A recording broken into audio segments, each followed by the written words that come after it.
السلام عليكم ورحمة الله تعالى وبركاته. مرحبا بكم في قناتكم وصفات أم إسراء. كنتمنى من الله يلقاكم هذا الفيديو بصحة جيدة إن شاء الله، تكونوا بخير وعلى خير. كالعادة جيتكم في فيديو جديد. إلا عجبكم وعجبكم المحتوى ما تنسونيش من لايك وتعليق زوين وبارطاج فضلا منكم وليس أمرا. نبدأ على بركة الله. اللهم صل وسلم وبارك على سيدنا محمد وعلى آله وصحبه أجمعين. جيتكم واحد العصير منعش وخاطر وزوين، كنتمنى من الله ينال الاعجاب ديالكم. هانتوما كما كتشوفوا عندي هنايا واحد الكميه ديال جوج حامضات، وعندي واحد جوج تفاحات، وعندي مونغا وحده.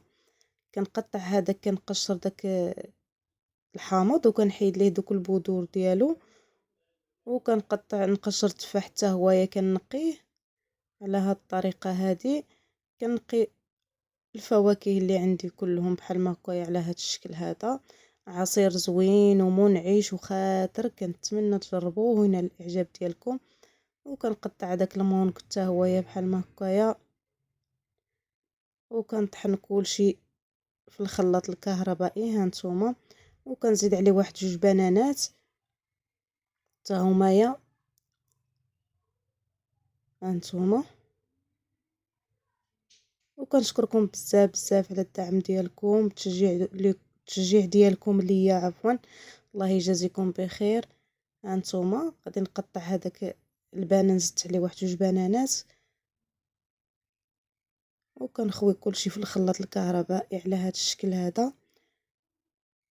كنزيد عليه الماء، كنطحنو بالماء يا البنات، كيجي واحد العصير اللي هو زوين ومنعش مع داك الحامض.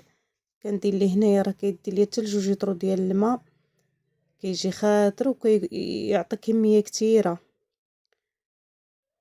كنطحنو مزيان تيطحن ليا كما كتشوفوا. هانتوما كنطحنو على هاد الشكل هذا تيطحن مزيان، وكنحليه بالعسل يا البنات. انا كنحليه بالعسل، ما كنحليهش بالسكر، كيجي زوين كيجي رائع. هانتوما عندي واحد المعلقه ديال العسل هي باش غنحليه، ومن طبيعه الحال راه كاين هذاك البنان حتى هو حلو، والمونغ حتى هو حلو. ما كنديرش السكر نهائيا، كندير العسل بحال ما هكايا. الا ما كانش راه كنخليه بحال ما هكاك بلا سكر بلا حتى شي حاجه، كيكون منعش وبارد في هذا الوقت هذا. كتعرفوا الحامض كيكون منعش وزوين، وفي وقته دابا نستغلوه. هانتوما كناخد هاد الصفايه بعد ما طحنته، كما كيبان لكم اللون ديالو صفر ورائع يا البنات. فواكه طبيعيه وزوينه. كنصفيه في هاد الصفايه باش نحيد هذوك القشور ديال الحامض كما كتشوفوا.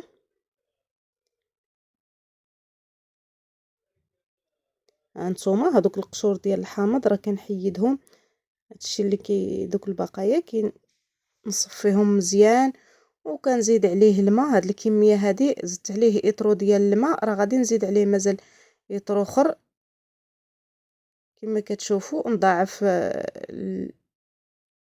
هذاك سميتو الماء كما كتشوفوا. هانتوما بعد ما طحنتو وزدت عليه داك الماء، هانتوما راه كيكون خاطر وكيكون زوين، واحد العصير اللي هو رائع جدا.